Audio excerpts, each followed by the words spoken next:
प्यारे बच्चों, नमस्ते। मैं राजश्री अवस्थी शुक्ला, प्रवक्ता इतिहास, राजकीय बालिका इंटर कॉलेज, गोमती नगर, लखनऊ से।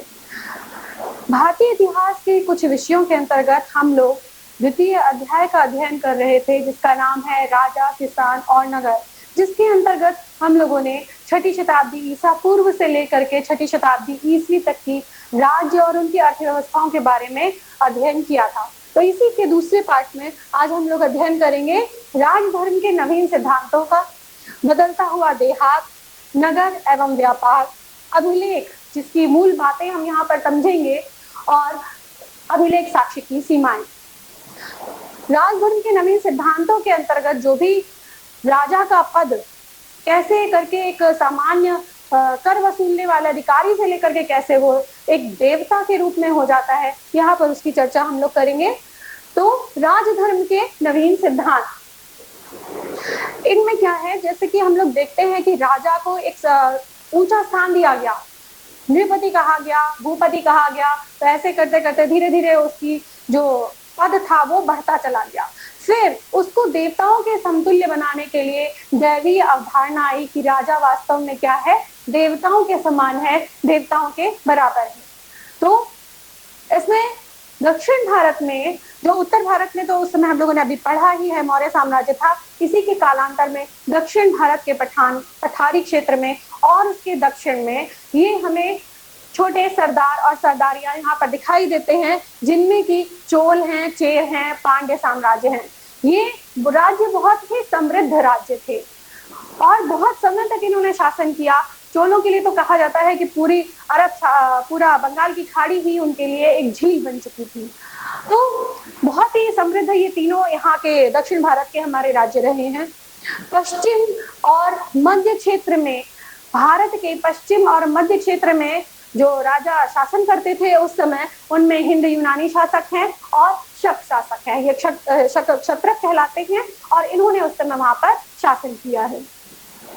तो इन्हीं में जैसे हम बता रहे थे आपको कि राजाओं का स्थान जो है वो अब केवल व्यक्ति समूह के ऊपर ही उनका नियंत्रण नहीं रह गया, वो अब देवताओं के समान हो गया, देवतुल्य हो गया। तो ये लोग अपनी उपाधियों में, जैसा कि आप पहले भी सुन चुके हैं कि अशोक के लिए उसने अपना नाम क्या लगाया था, प्रियदर्शी के साथ साथ देवा नाम प्रिय, देवताओं का प्रिय। तो यहाँ पर भी ऐसे ही हमें बहुत सारे उल्लेख मिलेंगे कि अपने को, राजा को देवता के समान यहाँ पर उन्होंने, देवतुल्य उन्होंने सिद्ध किया। तो इसमें सबसे पहले हम कुषाण वंश की बात करते हैं। तो कुषाण वंश जो भारत में जिन्होंने शासन किया, उनका मध्य एशिया से लेकर के पूरा पश्चिम उत्तर भारत तक का इनका शासन था। और इसमें सर्वप्रमुख जो राजा था वो था कनिष्क। कनिष्क ने 78 ईस्वी में शकों को पराजित करके शक संवत प्रारंभ किया और अपने आप को देवतुल्य समझाने के लिए अपनी आदम कद की मूर्तियां स्थापित की। मथुरा से और दूसरा अफगानिस्तान के ऐसे ही क्षेत्र से, वहां के देव स्थान से हमें आदमकद मूर्तियां प्राप्त होती हैं। जैसे देखिए कि ये कुषाण राजा कनिष्क की मूर्ति है और यहाँ पर ये पूरा अभिलेख लिखा हुआ है। इस अभिलेख में इस राजा के जो भी उनकी प्रमुख घटनाएं हैं उनके जीवन की, या उन्होंने जो भी राजनीतिक घटनाएं उस समय घटित हुई, उनके बारे में यहाँ पर उल्लेख किया गया है। इसी में हम लोगों ने अगला पढ़ा कि गुप्त। तो गुप्त साम्राज्य जो था वो भारत का एक बहुत ही महत्वपूर्ण समय है।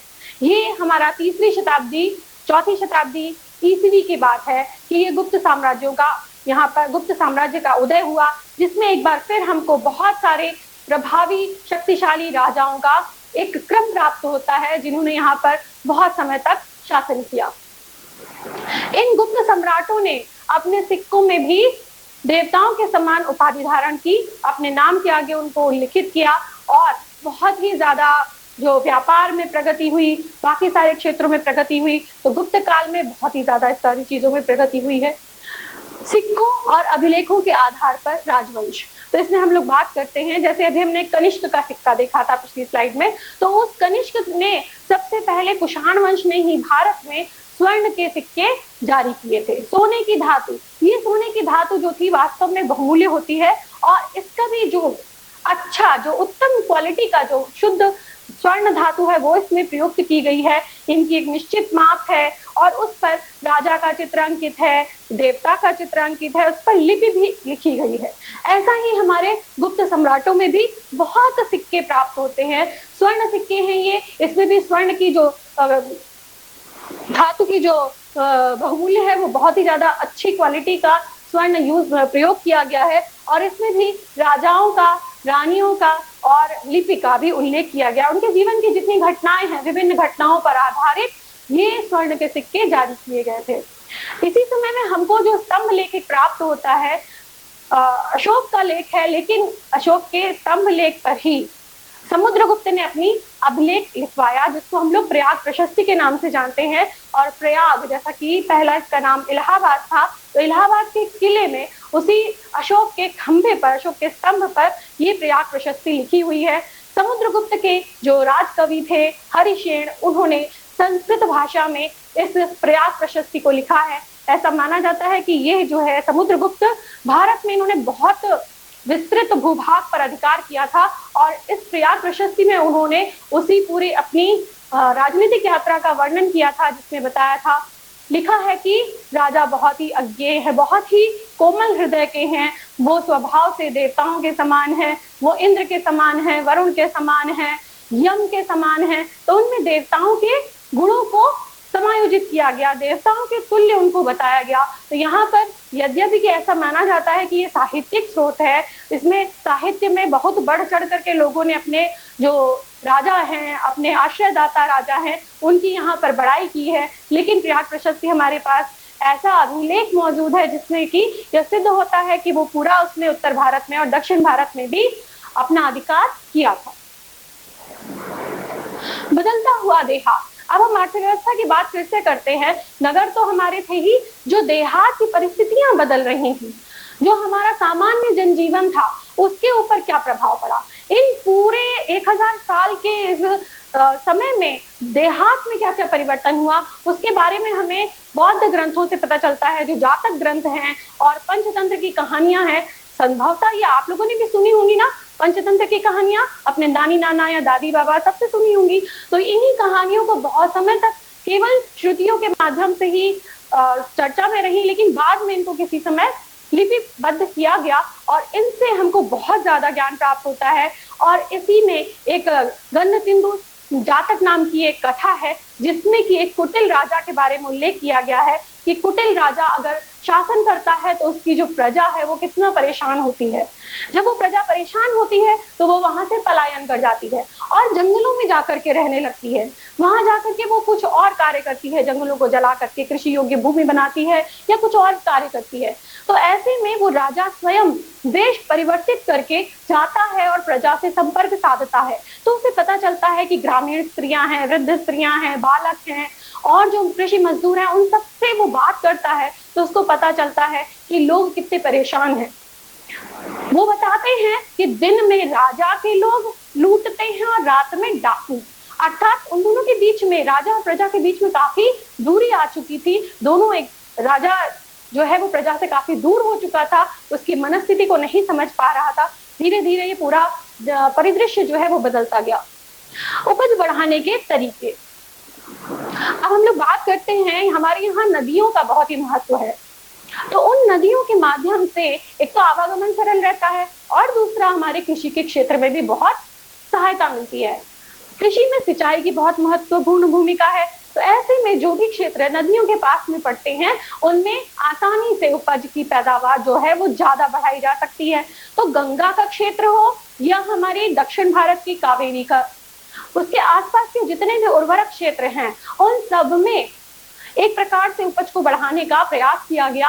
और उत्तर भारत में लोहे के हल से, जैसे हमने बात की थी कि इस काल में लोहा जो है वो बहुत महत्वपूर्ण भूमिका निभाता है, तो लोहे के फाल से प्रयुक्त जो हल है उसका प्रयोग करके उत्तर भारत में अनाज को बढ़ाया गया, उसकी पैदावार को। और दक्षिण में भी, जहां पर बहुत ज्यादा अच्छा नहीं था, कछारी भूमि थी, वहां पर भी बहुत इसका प्रयोग किया गया और अच्छे परिणाम आए।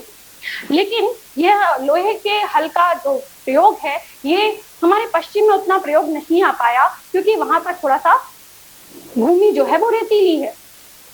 लेकिन देखते हैं कि लोगों ने इसमें और उपज बढ़ाने के तरीके अपनाए, जिसमें उन्होंने सिंचाई के लिए कुएं खुदवाए, नहरें बनवाई, जलाशय बनवाए और इसके माध्यम से उन्होंने सिंचाई करके अपनी उपज को बढ़ाया। यहाँ पर एक चीज और देखने योग्य है कि उत्तर मध्य भारत में यहाँ पर गंगा यमुना के मैदान में बहुत ही ज्यादा धान की रुपाई प्रारंभ हुई। धान के कारण जो वृद्धि हुई उपज में, अनाज में, वो बहुत ज्यादा हुई और इसके कारण भी हमारा जो ये तरीका था बढ़ाने का वो बढ़ता चला गया। अच्छा एक तरीका इन्होंने अपनाया और धान की रुपाई करके अच्छा अनाज पैदा किया। ग्रामीण समाज में विभिन्नताएं, अब जैसे जैसे कृषि से अगर व्यापार बढ़ता है तो धीरे धीरे लोगों में भी एक बंटवारा सा होने लगता है कि जो कृषि करवाता है, जिसके यहाँ अगर अच्छी पैदावार हुई है, उसका कृषि अधिशेष अधिक है, तो वो अधिक विलासिता का जीवन जीने लगता है। किसी के यहाँ अगर किसी कारणवश भूमि से उतनी उपज नहीं हो पाई तो वो धीरे धीरे गरीब होता जाता है। तो ये जो बढ़ती हुई सामाजिक खाई है ये यहाँ पर हमें दिखाई देती है। बहुत सारे जातकों में इसका उल्लेख आता है और सारी कहानियों में भी इनका उल्लेख आता है, जिसका समग्र अध्ययन इतिहासकारों ने किया है। तो ये बहुत ही कहीं पता चलता है कि वो तो बहुत अधिक उन्नत हो चुके हैं, जिनमें श्रेणी संघ के जो लोग हैं, जो प्रमुख हैं, वो बहुत अधिक उन्नत अवस्था में आ गए हैं और वहीं दूसरी तरफ जो सामान्य जन है वो थोड़ा सा उतना वंचित, उतना अच्छे तरीके से नहीं रह पाता है, वंचित रह जाता है।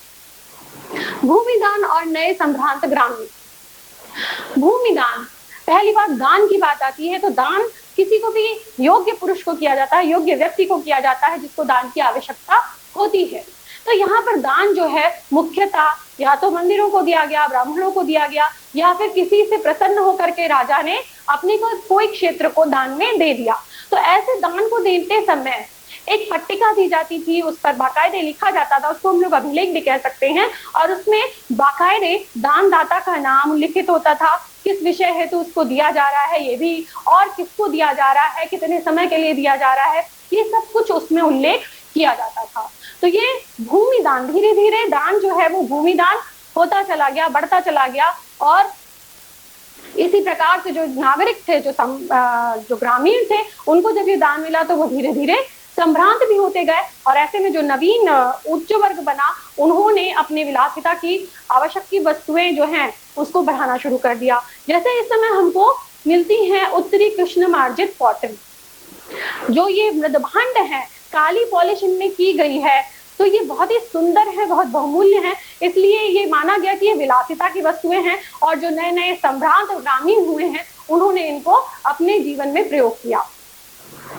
अच्छा, भूमिदान में एक बात और आती है कि इसमें प्रभावती गुप्त का प्रयोग नाम आता है। गुप्त काल में चंद्रगुप्त द्वितीय की पुत्री हैं प्रभावती गुप्ता, तो इन्होंने वाकाटक साम्राज्य से इनका वैवाहिक संबंध रहा और इन्होंने फिर भूमि के दान का उल्लेख किया। महत्वपूर्ण चीज यह है कि यहाँ पर स्त्री होकर के उसको भूमि दान का अधिकार प्राप्त है, यह एक बहुत बड़ी बात है।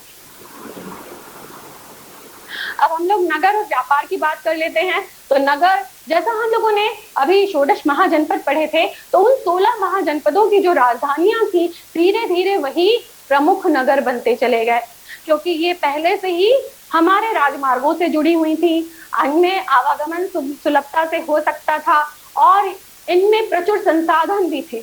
इस वजह से इन नगरों का विकास बहुत शीघ्रता से हुआ और बहुत ही उन्नत तरीके से ये नगर व्यापारिक केंद्र बन गए। जैसे तक्षशिला है, पाटलिपुत्र है, 4वीं शताब्दी ईस्वी से लेकर के पाटलिपुत्र जो पटना नदी के किनारे स्थित है, गंगा नदी के किनारे स्थित है, वो एक बहुत बड़ी राजधानी बना और बाद में धीरे धीरे ये इसका पतन हुआ, लेकिन यह एक व्यापारिक केंद्र बना रहा।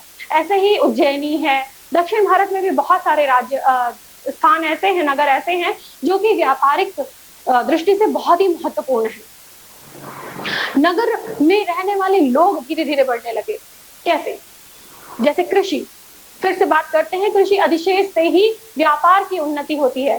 कृषि, जब हमारा पेट भरा होता है तभी हमें सब विलासिता की वस्तुएं उपलब्ध होती हैं, वो अच्छी लगती हैं। जब तक हमारे पास भोजन नहीं होता, हम सिर्फ अपने भोजन को पाने के उद्देश्य से घूमते रहते हैं। तो ये नगरीय जनसंख्या कैसे बढ़ी? जब इनके पास कृषि अधिशेष हुआ, व्यापार हुआ, तो व्यापार से धीरे धीरे इनके पास और अधिक समृद्धि आती गई और ये लोग नगर में रहने लगे और नगर में रहते हुए वहां के और जो भी सुख सुविधाएं थे उनका उपभोग करने लगे। अब संभ्रांत वर्ग जो ये एक नया वर्ग बना था, इसमें शिल्पकार भी थे। जैसे यहाँ पर आप ये मूर्ति देख रहे हैं, ये एक शिल्पकार, एक धनाढ्य वर्ग ने अपनी ये मूर्ति बनवाई थी और इसमें दान का उल्लेख किया था। जैसा भी हमने बताया कि कोई भी दान देते हैं तो दान पट्टिका पर नाम भी लिखवाया जाता है, तो वैसे ही यहाँ पर इसका उल्लेख किया गया था। उपमहाद्वीप और उसके बाहर का व्यापार, जो हमारा भारतीय उपमहाद्वीप है उसके अंदर पूरा व्यापार होता था। किससे, कैसे? स्थल मार्ग से। स्थल मार्ग और जल मार्ग दोनों का ही पूरा एक विस्तृत जाल बना हुआ था और यहाँ से देशी और विदेशी दोनों व्यापार होते थे। पेरिप्लस ऑफ द एरिथ्रियन सी में उल्लेख आता है मालाबार तट का। मालाबार आज का केरल का तट है। तो यहाँ पर उस यूनानी पुस्तक में ऐसा लिखा हुआ है कि वहां पर काली मिर्च और दालचीनी के बहुत व्यापार होता था, वहां से निर्यात होता था और बहुत बहुमूल्य वस्तुएं, हाथी दांत, शंख, सीपी, मनके, बहुत सारी और चीजें हैं, बहुमूल्य धातुएं हैं जिनका कि वहां से निर्यात आयात हुआ करता था और बड़े बड़े जहाजों से ये व्यापार किया करते थे।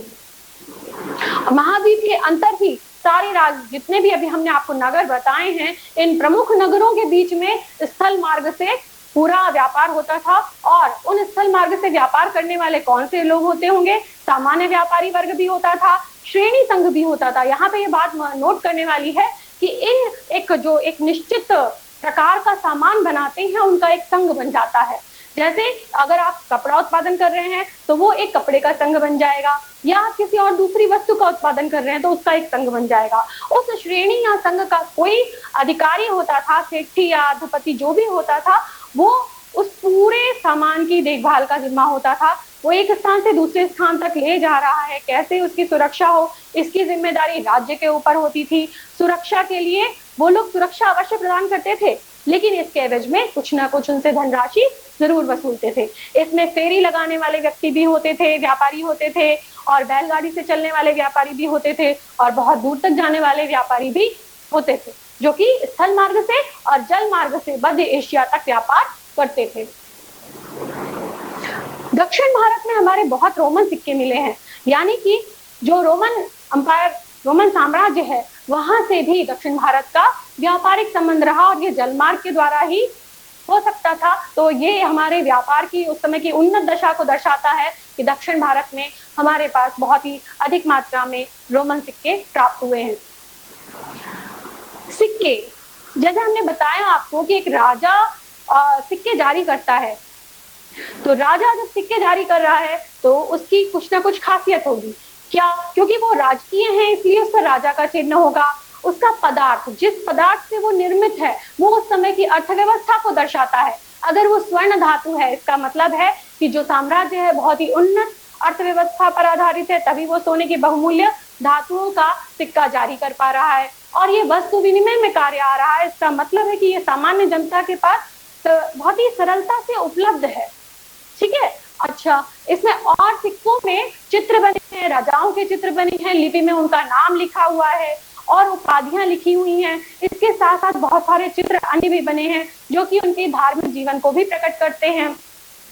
तो सिक्कों से हमें बहुत ज्यादा जानकारी मिलती है। उनका आकार कैसा है, गोलाकार है, उनके बनाने की तकनीक, जो बनाने की तकनीक है, जो हमें छठी शताब्दी ईसा पूर्व में सिक्के मिलते हैं, वो आहत सिक्के कहलाते हैं। पंच मार्क पॉइंट, पंच तो पंच मार्क पॉइंट, जो सिक्का ठप्पा लगा करके बनाया जाता है, वो पंच मार्क पॉइंट है। उन्हीं में पहले जब अध्ययन किया गया तो देखा गया कि मौर्य वंश के कुछ सिक्के प्राप्त हुए जिनमें मोर, चंद्रमा और ऐसा कुछ पर्वत जैसा अंकन है, जिसको देखा गया और मौर्य शासकों से इसको संबंधित किया गया। इसमें उन राजाओं का नाम भी उल्लिखित था, जो कि लिपि उसको पढ़ी गई और समझा गया कि हाँ, ये इस राजा से संबंधित है। तो बच्चों, हम लोग नगर देखते हैं, जो ये नए नगरों का निर्माण हुआ था। जैसा हमने बताया कि महाजनपदों की राजधानियां ही थी जो आगे चल करके व्यापारिक केंद्र बनी, जिनमें आपका ये देखिए पाटलिपुत्र गंगा के किनारे, और श्रावस्ती, कौशाम्बी, मथुरा, कन्नौज, ये पूरा क्षेत्र गुप्त राजवंश का है। यहाँ ये वाकाटक शासक हैं। ये सातवाहनों का क्षेत्र है, हिंदू यूनानी शासकों का क्षेत्र इधर ये शक है, और ये इधर कुषाण, जिनका की पूरा राज्य मध्य एशिया तक विस्तृत था। यहाँ ये चेर, पांड्य और चोल, जो हमने सरदार बताया आपको, ये वो साम्राज्य हैं। अच्छा, यहाँ सुदर्शन झील का एक वर्णन मिलता है, वो थोड़ा सा ध्यान देने योग्य है कि यहाँ पर शक शासक जो रुद्रदमन है, उसने एक कृत्रिम जो जलाशय बनाया गया था, सुदर्शन झील मौर्यों के काल में गई थी, वो किसी समय थोड़ा सा खंडित हो गई, जो कि तटबंधों से युक्त थी। कोई तूफान आया तो वो टूट गया, पानी बह गया, उसका उसने पुनर्निर्माण करवाया। लेकिन यहाँ पर ये गौर करने वाली बात है कि इसमें कोई एक्स्ट्रा कर इस पे नहीं लगाया था, बिना नया कर लगाए हुए ही उसने इसको बनवाया। और यहाँ पर जो गिरनार का अभिलेख है, उसमें उसने इस बात को स्पष्ट रूप से अंकित करवाया है। तो ये नए नगर हैं, इनको आप देखिएगा और इनकी भौगोलिक परिस्थितियों को देखते हुए व्यापारिक महत्व को आप समझिएगा, दर्शाइएगा जरूर इसको। एक बार फिर से हम लोग सिक्कों के बारे में जानकारी प्राप्त कर लेते हैं, जो कि सिक्के हमारे विभिन्न कालखंड में प्राप्त हुए हैं, अलग अलग राजाओं के हैं, इनके बारे में देखते हैं। तो ये कुषाण कालीन सिक्का है, जैसा हमने बताया आपको कि स्वर्ण सिक्का पहली बार कुषाण राजाओं ने जारी किया, जिसमें उनका चित्र अंकित था, राजाओं का चित्र अंकित था और उसमें कुछ अभिलेख भी लिखे हुए थे। ये हिंद यूनानी शासक मेनांडर का सिक्का है। सबसे पहले राजाओं का चित्र हिंद यूनानी शासकों ने छापना शुरू किया था। ये गुप्तकालीन सिक्का है, जिसमें कि राजा और उसके साथ उसकी उपाधि का भी उल्लेख है, राजा का चित्र है, और उनके धार्मिक विश्वासों के आधार पर अन्य चित्रों का भी उल्लेख अंकन किया गया है। ये आहत सिक्के हैं, जिनके बारे में हम बात कर रहे थे कि ये आहत पंचमार्क पॉइंट, ये 6ठी शताब्दी ईसा पूर्व में ये सिक्के प्राप्त हुए हैं। और इन सिक्कों की क्या खासियत है कि इनका कोई एक निश्चित आकार नहीं है, बस ऐसे ठप्पा लगा करके बनाए गए हैं। और इनमें बहुत सारे हमें जो चित्र मिले हैं, जिसमें कि उनको मिलाया गया तो वो मौर्य साम्राज्य के भी कुछ कुछ सिद्ध हुए हैं, जिनमें कि मयूर बना है और वो पहाड़ बना है, या और भी अंकन है, तो उन सबको यहाँ पर देखते हैं हम लोग मिलते हैं। अच्छा, उस समय काबाइली क्षेत्र भी इतने विकसित हो चुके थे कि जो वहाँ के छोटे छोटे राजा लोग थे, सरदार थे, उन्होंने भी व्यापार के लिए अपने यहाँ सिक्के छापने शुरू किए थे। और इनमें से ये एक योधेय सिक्का है, जो कि बड़े ज्यादा मात्रा में तांबे के सिक्के ये प्राप्त हुए हैं, और ये काबाइली गण है। लेकिन ये सिक्के छाप बना रहे हैं, इसका मतलब कि व्यापार में इनकी दृष्टि काफी अच्छे से है कि ये आगे बढ़ना चाहते हैं। अभिलेख, हम लोग अभिलेखों के बारे में बात कर ले। अभिलेख क्या होते हैं? जो भी बातें राजा अपने लोगों से कहना चाहता है, या जब वो दान देता है तो जो भी लिखता है, किसी भी चीज को जब एक पत्थर पर, एक शिला पर, या कहीं एक ऐसे सुरक्षित स्थान पर उत्कीर्ण करके लिख पाया जाता है, वो अभिलेख हमको प्राप्त होता है। अब ये अभिलेख जैसे यहाँ पर है, ये अशोक का अभिलेख है, इसको पढ़ने के लिए फिर हमें लिपि की आवश्यकता होती है, क्योंकि लिपि कैसे पहचानी जाए, कौन सी लिपि है, क्या है। तो इसमें ब्राह्मी और खरोष्ठी लिपि, जैसे हमने आपको बताया 1838 में जेम्स प्रिंसेप ने खरोष्ठी और ब्राह्मी लिपि को पढ़ने का तोड़ निकाला, इसको वो पढ़ पाए, क्योंकि उन्होंने यहाँ के पुराने जो पंडित लोग थे, ब्राह्मण लोग थे, उन लोगों से उनकी देवनागरी और प्राचीन मूल जो और लिपियां थी, भाषाएं थी, उनको समझा और ब्राह्मी लिपि को उन्होंने पढ़ा, और उसके बाद ही वो अ अक्षर को पहचान करके आगे से उन्होंने इस ब्राह्मी और खरोष्ठी लिपि को पढ़ना संभव किया, जिसमें उन्होंने देखा कि दो प्रकार के हमारे अभिलेख हैं, एक में राजाओं का नाम है, एक में राजा का नाम नहीं है। तो ऐसे ही अशोक के दो अभिलेख मिलते हैं, जहां पर उसका एक में नाम है, एक में नहीं है। तो उनके जो भी ये अंदर का चीज दी गई है, जो भी उसने लिखा है, लिपि है, भाषा है, कार्य क्षेत्र है, इसके हिसाब से उनको मिलाया गया, तो वो उसी के कालखंड का सिद्ध हुआ। तो ऐतिहासिक साक्ष्य इसमें से हमको प्राप्त होता है, क्योंकि इसमें अक्सर जब भी राजा कोई भी दान देता है तो दान देने वाले का नाम, अपना नाम और समय अवश्य छपवाता है, इसलिए हमको इन सारी चीजों से ऐतिहासिक रूप से एक लिखित हमारे पास साक्ष्य उपलब्ध होता है। लेकिन इस साक्ष्य की भी कोई एक निश्चित सीमा है। कैसे? क्योंकि ये बहुत पुराने हैं। आज समझ लीजिए हमारा 2020 चल रहा है और ये हम बात कर रहे हैं 4ठी शताब्दी ईसा पूर्व की। अभिलेखों के साक्ष्यों की भी कुछ सीमा है कि इसमें कहीं कुछ खंडित हमको प्राप्त होते हैं, या कुछ टूट गया है, पत्थरों में इतना सुरक्षित नहीं रह गया, किसी और कारणवश लिपि धुंधली हो गई है, इसको हम पढ़ नहीं पा रहे हैं, या कई बार होता है कि हम उसको बहुत महत्वपूर्ण समझते हैं लेकिन वो केवल दान पत्र निकलता है, या हम जो जानना चाहते हैं वो उस सीमा का नहीं होता, उस लक्ष्य को प्राप्त नहीं कर पाता। तो बहुत सारी चीजें ऐसी हैं जो कि अभिलेख इसकी निर्धारित कर देती हैं सीमा को कि इससे ज्यादा हम इसमें नहीं अध्ययन कर सकते। ये हमारे कुछ अक्षर दिए गए हैं ब्राह्मणी लिपि के, इनसे ही पढ़ करके ये पूरा अभिलेख पढ़ा गया। तो अब देख लेते हैं हम लोगों ने अपने पाठ के इस भाग में क्या क्या पढ़ा। हिंद, यूनानी शासक, कुषाण, शक, सातवाहन और गुप्त शासकों के बारे में पढ़ा। दक्षिण के राजा और जो सरदार हैं उनके बारे में, चोर, चेर, पांड्य, उनके बारे में पढ़ा। ग्रामीण समाज और नगर के बारे में पढ़ा। उपमहाद्वीपीय और विदेशी व्यापार, सिक्के, राजा और अभिलेख, इन सब के बारे में हम लोगों ने इस पाठ में अध्ययन किया है। अब आपको क्या करना है, ध्यान से उत्तर मौर्य काल में विकसित जो राजत्व का विचार है, जो दैवीय उसको एक पोजीशन दी गई है, इसके बारे में अपने कॉपी में आपको अच्छे से इसका उत्तर लिखना है। और दूसरा प्रश्न, ये एक थोड़ा सा प्रोजेक्ट वर्क है, बहुत आपको इंटरेस्टिंग लगेगा, इसको जरूर करिएगा कि आज जो हमारे सिक्के या करेंसी जो भी चल रही है उसमें से कोई भी 5 सिक्के या 5 आप नोट इकट्ठा कर लीजिए और उसके दोनों तरफ पृष्ठ पर और अग्रभाग दोनों को देखिए, उस पर क्या लिखा है, कौन सा चित्र अंकित है, किस सन में जारी किया गया है, किस चीज का बना है। तो उन सबको यहाँ पर आपको देख करके उसकी समानताएं असमानताएं पुराने अगर आपके पास उपलब्ध हो तो उनसे आप मिला करके ये अवश्य कार्य कीजिएगा। अच्छा, सिक्के, जो सिक्के आप इकट्ठा करेंगे कई बार देखेंगे कि उसमें बहुत सारी चीजें आपको जानकारी मिलती है कि वो किसी उपलक्ष्य में जारी किए गए हैं, किस सन में जारी किए गए हैं, किसके द्वारा जारी किए गए हैं। तो ये प्रश्न अवश्य करिएगा, ये इसमें आपको बहुत ज्यादा मजा आने वाला है, तो ये आप करेंगे।